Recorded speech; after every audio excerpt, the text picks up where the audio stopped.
What's going on, ladies and gentlemen? Welcome back to another video. Alright guys, real quick before I go into the main meat of this video, which is going to be about organizational charts and things that will definitely change the way you look at them. If you already don't know how they work, this is going to blow your mind, and I'm surprised I didn't cover this earlier, to be honest, so I apologize for that. But before I do that, the weekly visitor is coming in, is going to be Niz. Now, if you don't know, Niz is easily going to be one of the best CC units in the game, period, with freeze. Now, I think they made a little mistake here. Exclusive vibration, tall bamboo. If I remember correctly, that is supposed to be Pan's arm. So I think that's a mistake. But in case you guys are looking to go for more versions of Niz, she is going to be dropping on the 31st at midnight. So tonight at midnight, we are going to be expecting a brand new weekly visitor. Now, with that being said, I'm going to go into the game here. And I'm going to show you guys something that may or may not blow your mind, right? Some of you may already know this and are already taking full advantage of it. Most of you probably have no idea this even exists, and this is why I think it's important to cover this. So I apologize again. I didn't know why I didn't do this earlier. Shout out to KFC Payne on the last video, who actually reminded me about Nephthys' other passive through bonds, and I forgot to cover it completely. So I'm going to go ahead and go through this, and I know this because I know she's an attack buffer. I just failed to mention it. So my bad. I put a note in the comment section. We're all humans. We make mistakes. I made a mistake, covered it. More like I just forgot more than anything else. So let me talk to you guys let me show you guys what I'm referring to, okay?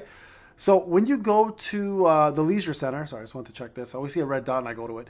When you see the leisure center, right, you're gonna have all of these different bonds that you can increase. Now, you shouldn't be going willy-nilly all over the place. You really should not, and I'm gonna explain to you guys the short reason why, okay?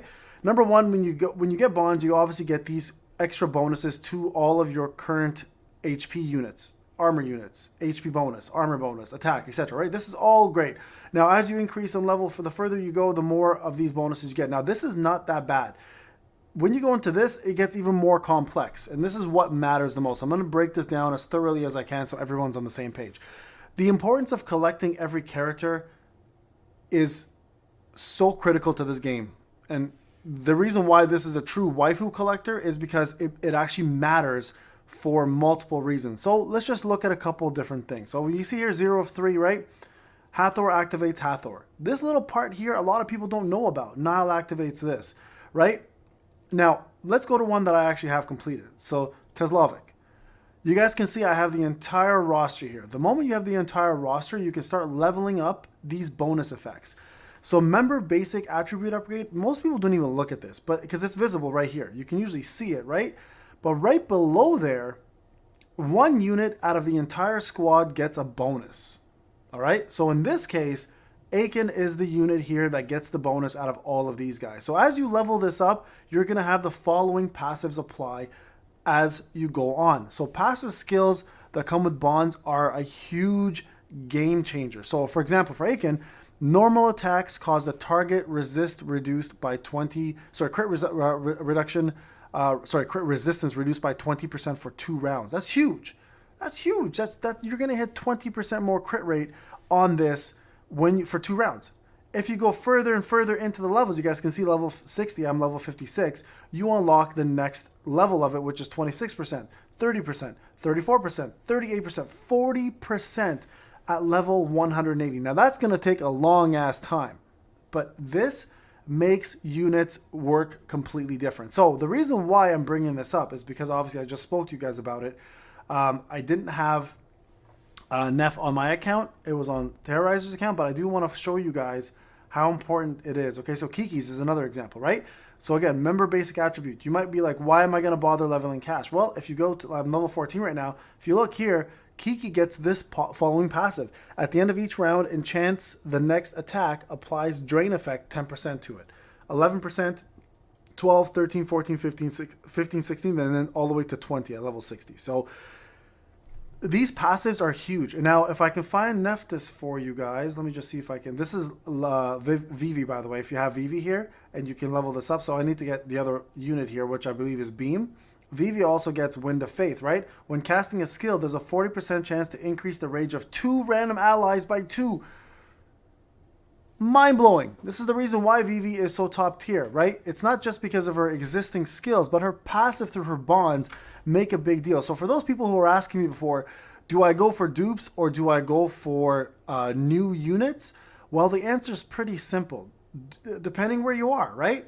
It's not a simple answer at all. I take that back. It's not a simple answer. I mean, it's simple if you can obviously unlock the dupe, right? If I can get a copy of Beam, I'd rather take Beam to unlock this passive versus getting a copy, my first dupe copy of Vivi. Quite honestly, that's the honest truth, because this is huge. When casting a skill, there's a 45% chance, and you can see it increases all the way up to 80% chance as you go along with this. So getting your units bonds is so important, guys. It's so important. It literally makes or breaks a couple things. Now, a couple of things also to note.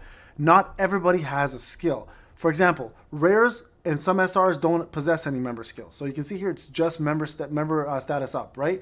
Heavenly Kingdom, for example, this right here does have a SSR, so Sarah gets it, right? There are units in here that aren't even out yet. For example, Griff, you can actually see Atheism, right? The first time HP below 50%, increased attack by 25% for the whole battle. And you can see that you can still see future units. You can see the future units passes before they even come out, right? So like Wajet, I don't even have Wajet, but you can see what she does here. At the start of the battle, gain damage reduction plus 20% that can't be removed, lasts the whole battle, etc., right? So there's a lot here that makes a big difference, and you guys should for sure be looking at this. Like Yora, for example. This one doesn't have one. Mori, when she comes out, you can see what she does. Academic Supremacy here, you can see Zawa, Mist of Time, for example, for every 20% reduction of Yulia's HP. So this is for Yulia, obviously. Well, sorry. If you have... What? Hold on. Wait. Why did I say Yulia? This is so, so weird. Mist of Time. What? Well, Yulia? I think that's a problem there. I think that's a problem. It says Zawa activates, for God's sakes.